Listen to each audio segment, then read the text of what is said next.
Olá, bom dia, boa tarde, boa noite. Eu sou Ramon de Souza e essa é mais uma edição do Resumo Semanal, nosso quadro no YouTube e nas plataformas de podcast, onde a gente discute com especialistas da área sobre as principais notícias sobre cibersegurança que abalaram as manchetes da semana.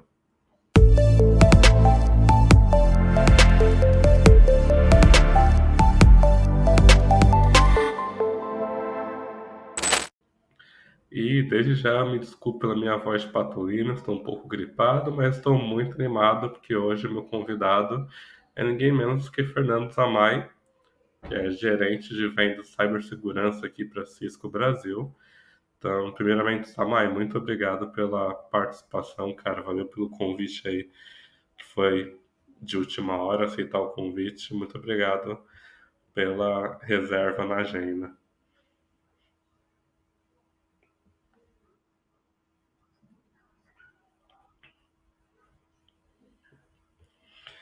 Então vamos lá, eu separei do que duas pautas que eu achei bem interessantes essa semana. A primeira delas, né, saiu um relatório novo, foi desenvolvido pela OLX em parceria com a Alumi, que é uma empresa de prevenção de fraudes e proteção de identidade digital.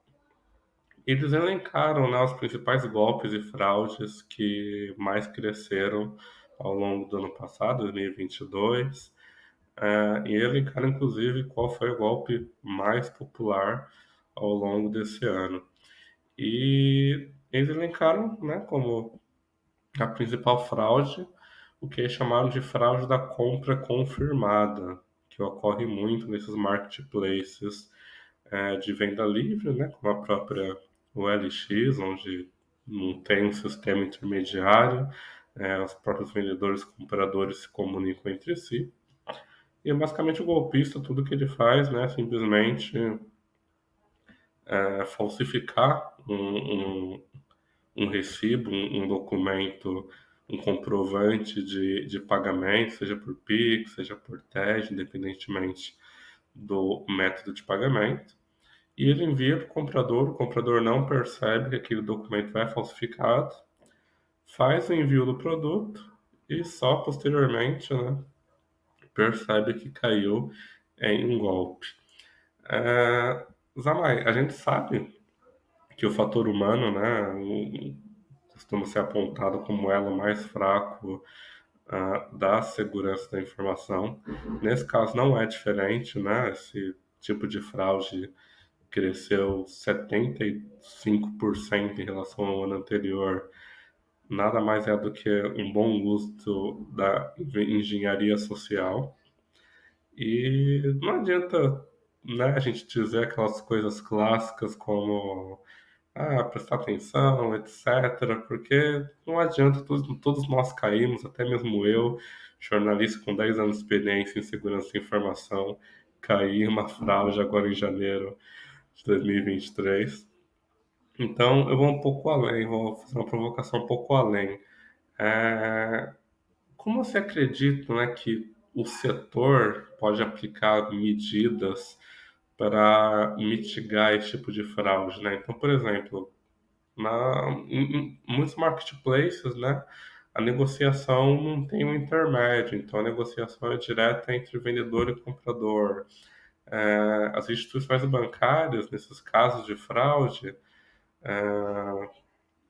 também elas não conseguem fazer muita coisa, né? No Pix a gente tem o método especial de devolução, que às vezes não funciona.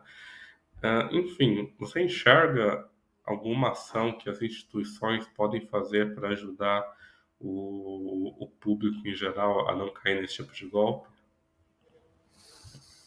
Ramon, é interessante isso, né? Estou aqui recordando essa transformação digital que a gente vive, né? Eu gosto de ver o tema um pouco mais amplo, né?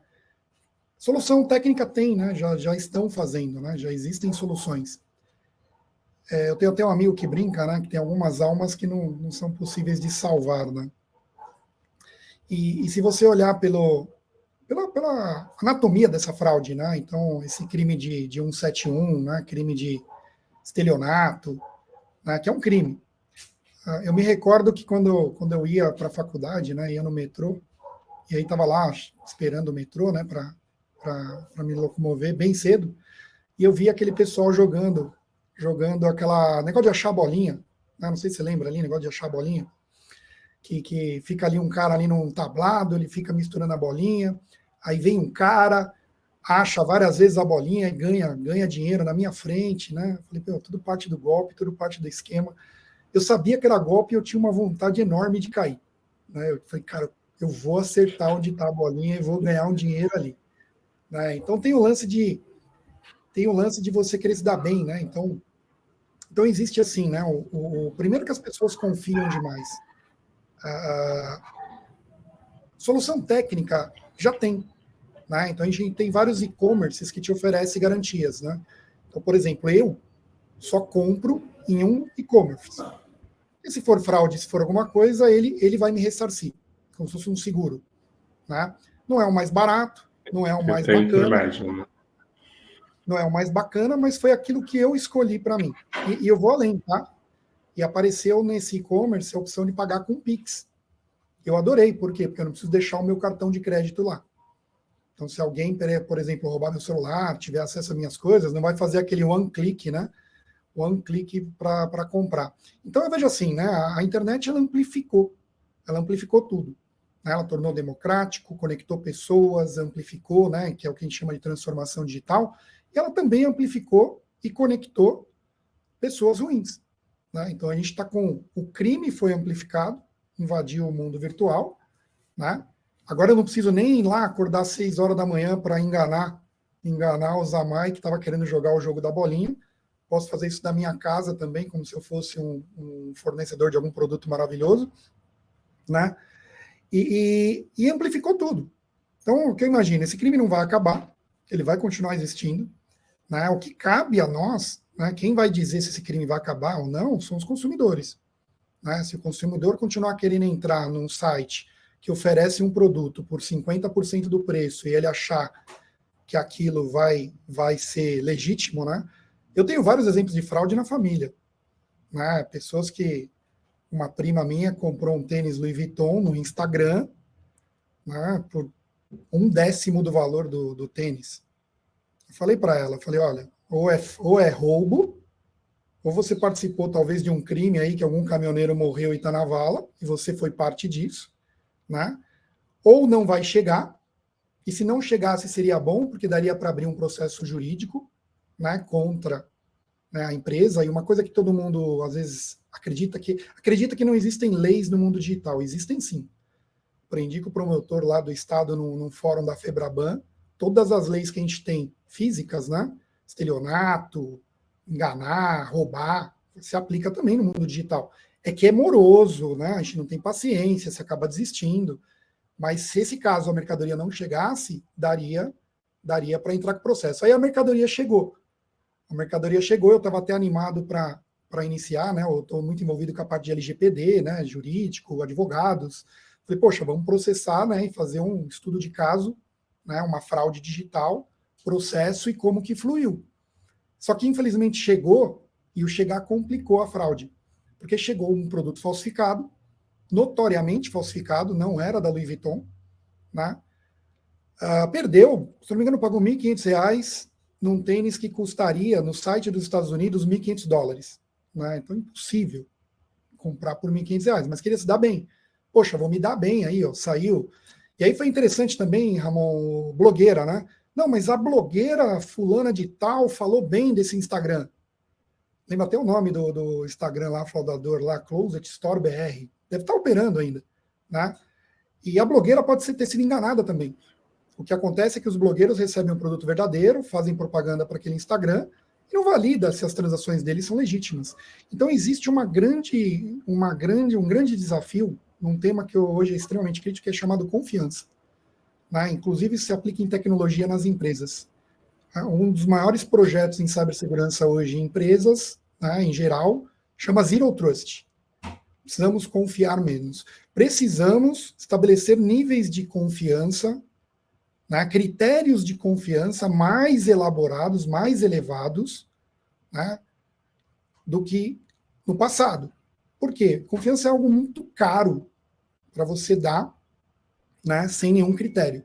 E aí, quando você entra num e-commerce já conhecido como sendo um local onde tem muitas fraudes, já conhecido que ele não valida quem está vendendo. O problema é que você não está validando quem está vendendo, né? Estou criando eu estou conectando pessoas, estou facilitando a compra, mas eu não valido ninguém, eu não valido quem compra e quem vende. E não dou, por exemplo, uma garantia. Né? É aí que entra os e-commerce, por exemplo, eu escolhi um que dá essas garantias. Né? Então, cabe a cada um escolher onde vai. Eu tenho outro caso de um amigo, né? Aí tem site chinês, né? Que é fantástico, chega em 20 dias, né? Um amigo meu aqui do trabalho, de segurança, ele se permitiu perder um dinheiro. Ele viu lá uma bicicleta elétrica fantástica, né? Linda, maravilhosa.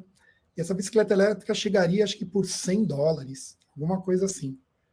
Eu conheço um pouco de bicicleta, eu gosto do esporte. Falei, cara, nunca uma bicicleta, por mais simples que ela seja, ela custaria $100. Jamais. E aí o mais cômico, ele deve ter, né? Ele deve, se ele me ouvir aí, ele pedir para ele depois fazer um post lá, vou pegar a foto que ele mandou. A bicicleta chegou. Chegou uma miniatura. O site parecia realmente uma bicicleta que alguém estava andando e tal. E quando chegou uma miniatura bonitinha. Uma miniatura bem legal, inclusive. Um souvenir bem interessante. Pelo menos agora ele tem uma decoração ali bem legal. Pois é, mas olha só, ele quis se dar bem. Então, assim, pô, vou me dar bem, né? Vou comprar aqui, ó, trouxão, você está pagando aí R$10.000 aí numa bicicleta, eu paguei $100. Né? Então, algumas coisas que motivam as pessoas a fazer besteiras, né? Você tem lá a ganância, né? Inveja e medo, né? Então, sei lá, são 3 sentimentos aí que estimulam as pessoas a mudar o seu comportamento, né? Ter um comportamento um pouquinho mais arrojado. Então, é um tema interessante. Eu não acredito que vai acabar, tá? Amplificou, sempre existiu. Se você for lá no viaduto do chá, lá na São João, vai ter alguém te vendendo uma pepita de ouro, vai ter alguém que vai te parar, vai jogar uma lábia boa, né? Meu, é fantástico a engenharia social. Eu fico. Segurança o que me encanta até hoje, né? É essa criatividade do. E o brasileiro é um dos melhores, né? De você montar um crime, né? Um 7-1, toda uma organização, envolver a pessoa, né? E cai, né? Como você falou, poxa, eu caí num crime, eu também já caí. Né? Eu caí uma vez, a segunda não. Você caiu uma vez, ok, tá desatento. Agora cai duas, você deixou, né, passar algumas coisas aí, né? Tem que atuar.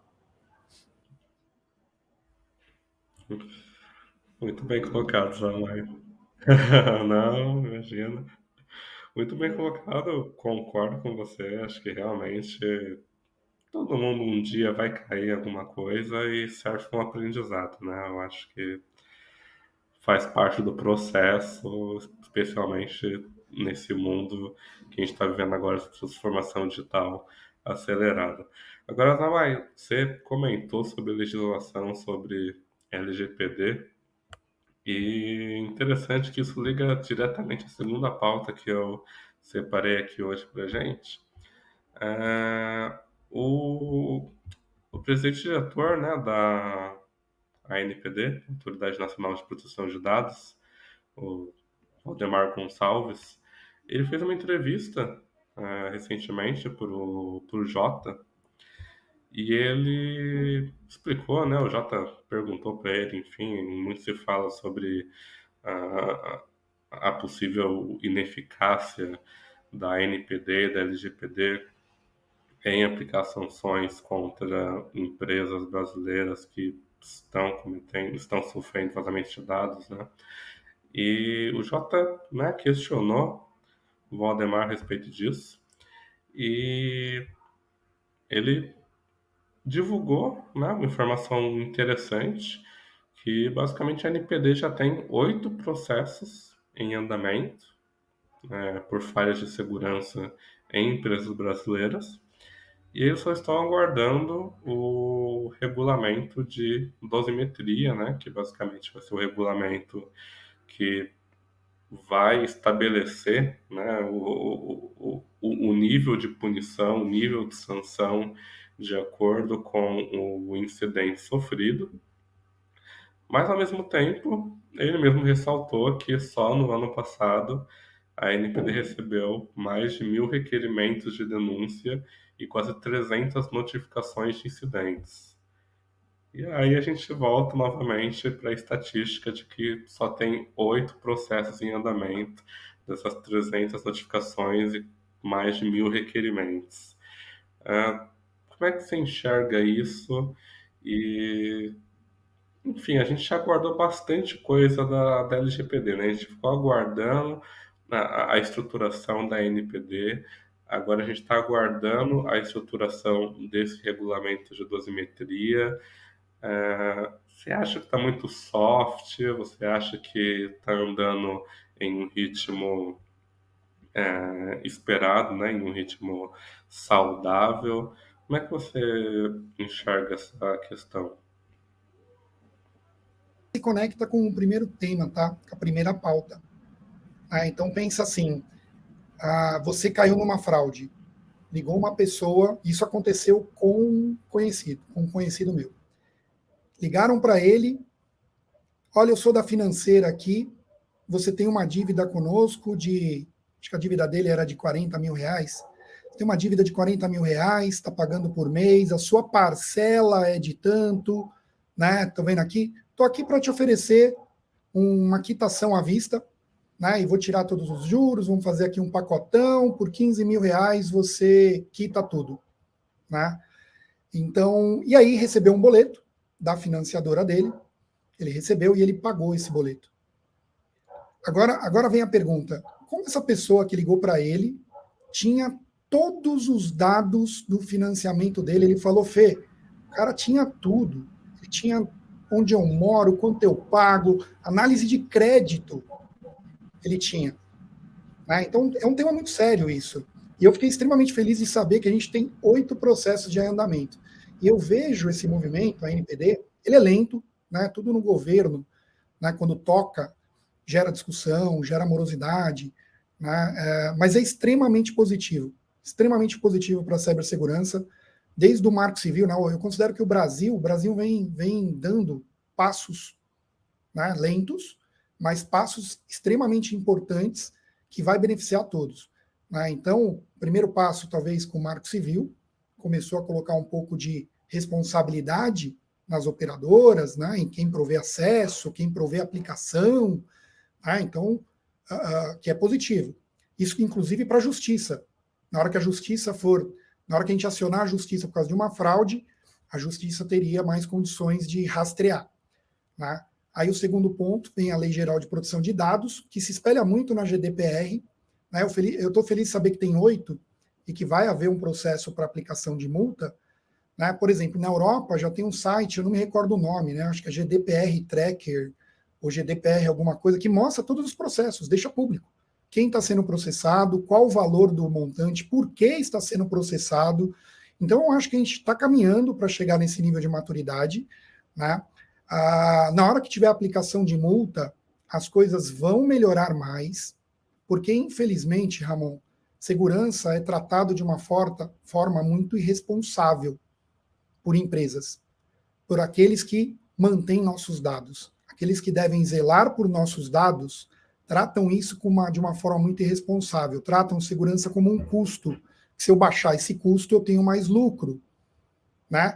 E não se atenta que está lidando com informações extremamente críticas que podem prejudicar nossas vidas de forma muito séria. Né? Por exemplo, esse meu amigo perdeu, né, 15 mil reais e continuou com a dívida. Continuou com a dívida rodando. A gente está falando aqui da parte monetária, mas quando a gente fala do setor de saúde, envolve vidas. Uma base de dados de um hospital deveria ser tratado como crime hediondo. Né? Você tocar na base de dados, né, do sistema de saúde. Você pode prejudicar a vida de uma pessoa seriamente só de saber do prontuário dela. Né? E de repente fazer bullying, fazer extorsão com aquela informação. Né? Então, para mim é extremamente positivo. Né? Eu espero que evolua mais, que tenham mais processos. E eu já ouvi de muito executivo de empresa do tipo, por exemplo, né, existe uma tecnologia que quando você manda um e-mail, você evita. Eu sou uma grande empresa que eu tenho vários consumidores, né? Eu vou mandar um e-mail para os meus consumidores, para os meus clientes. É uma tecnologia que evita alguém usar o meu e-mail. O e-mail é fácil de você fazer spoofing, né? Eu vou lá e forjo um e-mail como sendo dessa empresa, mando para os clientes dela, legítimo. Aí aquilo que o usuário aprendeu, não, olha o domínio, né? Olha se veio direitinho. Ele confia. Aí Não, ele não confia, serve de nada, né? ele confia, né? E aí ele clica e cai numa fraude. E eu escutei de uma forma muito dura, né? Ouvir isso, mas eu escutei de executivos de cibersegurança a seguinte frase: é legal, porque o governo americano, né? Ele colocou isso como obrigatório. O governo americano ele colocou uma lei, eu não me lembro o nome, mas ele deu uma data para que todos os órgãos do governo americano, até a data tal, implementem essa tecnologia. Só pode mandar e-mail com @gov lá, né, do governo, com essa tecnologia. Para quê? Porque essa tecnologia evita, né, que alguém use, né, faça uma mímica, faça um spoofing do e-mail e crie uma fraude. E ele colocou uma data. Falei, legal. Sabendo disso, ele falou, legal, quando for obrigatório no Brasil, eu penso em implementar isso. Eu li, eu falei, gente, o que eu posso fazer como cidadão? Eu não quero ter nem relacionamento com essa empresa. Né? Então, assim, tem algumas empresas que eu não quero me relacionar como CPF, né? Mundo digital. E aí, olhando também a problemática de Pix, né, que a gente vive, também está no bolo, eu troquei de banco recentemente. Escolhi um banco que oferecia no aplicativo, né, melhores recursos de segurança para o sequestro do Pix. Por exemplo, geolocalização, onde você sai da sua zona segura, ele diminui os valores da sua conta, ele oferece um seguro contra o Pix. Estou vendo muita gente que foi sequestrado em Pix, né, e que não está conseguindo receber o dinheiro, está tendo dificuldade de, mesmo pagando o seguro da conta bancária, porque acho que a modalidade do sequestro do Pix já transcendeu o que o seguro podia pagar. E aí eu optei por trocar de banco. Então eu vou para um outro banco, esse cara aqui tá mais antenado aí em proteger meu dinheiro. Né? Então acho que cabe a nós, né? Cabe a nós ditar o rumo para essas empresas que são incautas, que não são responsáveis em tratar a cibersegurança com a seriedade que ela tem que ser tratada. Né? Em continuar, né? Eu vejo muita gente assim, né? Equipes de segurança extremamente enxutas, trabalhando com o que dá, sem recursos, sem dinheiro, comprando tecnologia com o que deu, né? Sem orçamento. O executivo não dá orçamento para as áreas de segurança, né? Não trata o tema com seriedade. E aí, quando estoura uma fraude, né? O pessoal, eu já vi, é triste ver, né, todos os caminhos que toma, né? Eu já vi o pessoal até com dó da empresa. Nossa, o Rensor pegou a empresa tal, coitados, né? Do TI, força. Não, gente. Houve uma falha executiva muito grande lá, né? Aquele que era destinado a tratar o tema com seriedade, entregar o orçamento e colocar o orçamento em prática, né? É muito análogo assim, né? Você tem uma loja de rua. Você não coloca porta, você não coloca chave, você não coloca câmera de vídeo, e você guarda nessa loja bens valiosos do Ramon e do Zamai. Aí um dia, assaltantes passando ali na rua, entram, pegam os nossos bens que estavam lá dentro, saem, nos prejudicam, e a loja é coitada. Ó, o Rensor pegou a loja. Não, gente. Ele deixou sem chave, deixou sem porta, deixou sem. Né? Então, assim, eu gosto de fazer analogia com o mundo físico, é muito mais fácil de visualizar isso, né? Não, com certeza. E isso que você comentou, né, sobre a falta de confiança, só reforça aquilo que tem sido dito, né? Cibersegurança, segurança da informação, hoje é um diferencial competitivo. Então, felizmente, cada vez mais o usuário final, o consumidor, ele está tendo acesso, ele está tendo conhecimento sobre seus direitos, sobre ameaças digitais. E ele escolhe, né, a competição no mercado em todos os setores, seja bancário, seja e-commerce, enfim, é muito grande. Então ele tem essa liberdade de escolher, não, empresa X, banco X me oferece mais segurança, eu me sinto mais seguro com tal instituição. Não, plataforma né? Você falou do marketplace também. Esse marketplace ele me oferece mais segurança, eu me sinto mais confortável utilizando ele. Então, investimento em cibersegurança virou um diferencial competitivo no mercado, né? E acho que falta dos executivos da alta gerência entenderem isso para justamente ofertar um orçamento maior para a área. Tem uma coisa interessante, fazendo uma analogia, né, de segurança, quando a gente fala de competição, né, ambiente competitivo e carros, automobilismo. Né, eu gosto muito de carro, tem até alguns troféus ali atrás, ali quando eu comecei a ir numa pista com carro, eu descobri que a peça mais importante para eu ter mais performance é o freio. Né? Se eu não tiver um bom freio, eu não consigo acelerar. E o freio, que é um dispositivo de segurança, na verdade, ele é o habilitador para eu acelerar mais. Né? Então, e ninguém acorda, né? Ah, eu vou trocar o freio do carro, vou colocar um de carbono, vou colocar um de muitas pinças, né? Não. Você vai perceber que você vai precisar de um freio, né, extremamente evoluído, né, mais robusto, quando você quiser performar mais. Né? Então, assim, as empresas que quiserem performar no mundo digital, né, eu quero ter performance no mundo digital, vai ter que passar a olhar a cibersegurança como uma decisão estratégica. Né? Se o business todo é digital, uma das áreas mais importantes da empresa é cibersegurança. Ela tem que ser discutida no nível executivo. Não é uma área de TI. Né? Não é uma área de TI que está preocupada com a disponibilidade, né? Sobe o servidor, põe no ar, etc. Eu já vi gente de TI falar, tira o firewall da frente, que ele está atrapalhando. Falei, não, peraí, gente, ó, sou o caboclo aqui de segurança. Tem atacante aí que faz isso para você tirar o firewall porque ele quer jogar outra coisa lá dentro, né? O firewall está atrapalhando outra pessoa, não é só você. Né? Então, é bacana o tema, é bem divertido, é uma evolução, tá? E falando do crime de estelionato, não vai acabar. Não acabou da Santa Efigênia ou da São João, você vai lá, vai ter o cara vendendo pepita, jogando as bolinhas ali, e no mundo digital só vai ficar cada vez mais evoluído. Inclusive eu fiz até um post no LinkedIn, até nem sabia, né? O pessoal às vezes escolhe lá para destacar o post, que tem uma tecnologia que permite você, eu ligo para você com o número do seu banco. É o spoofing do Caller ID, né? Você tem o Caller ID para receber, que ele não tem nada a ver com a ligação, é um protocolo burlável. Hoje é tudo software, né? Os PBX já não é aqueles monstros cheio de cabo banana, né? É um softwarezinho de VoIP. E aí você muda esse protocolo, eu ligo para você com o número do seu banco. E aí você atende assim, aí você vê meu banco, né? Aí você vai ver tocar o seu banco e você confia. Eu ganho a sua confiança na ligação, espufando o número de telefone de alguém que você confia, o seu banco, seu fornecedor, sua financiadora, né, esposa, sei lá o que você quer fazer de crime ali, mas é burlável, e aí as organizações criminosas estão montando o PABX, estão montando sistemas. O crime organizado já investiu, já viu que é muito melhor você investir em tecnologia e montar crimes, né, que ganha muito dinheiro limpo, e não tem tiro, não tem bang-bang, não tem risco para o atacante. Né? A internet permitiu aí fraudes fantásticas sem risco. Grandes riscos. Né? Exatamente.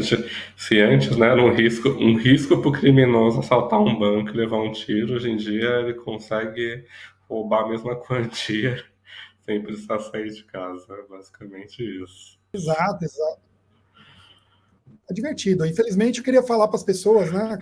Não, você tem que se conscientizar, não sei o que, gente. Você está no meio de uma selva de pé, Walking Dead, né? Você entrou no meio do zumbi lá desarmado. Você entrou lá no meio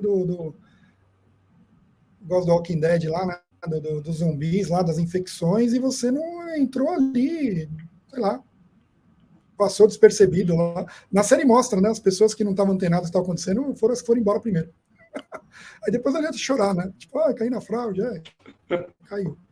Perfeito, Samai. Pessoal, esse foi mais uma edição do nosso resumo semanal. Lembre-se de se inscrever no canal do YouTube para acompanhar sempre que a gente postar novos vídeos. Lembrando que os nossos resumos também vão para as principais plataformas de streaming. Está disponível como podcast no Spotify, no Apple Podcasts e no Amazon Music. E não se esqueçam também de seguir nossas redes sociais e se registrarem como membros no nosso hub digital, cybertechbr.org, para receber conteúdos exclusivos. Queria agradecer mais uma vez a Maia, achei muito proveitosa a discussão, excelentes insights. Então, muito obrigado. Eu que agradeço, Ramon. É um prazer estar aqui com vocês e espero que o conteúdo aí nos ajude de alguma forma. Seja proveitoso. Bom.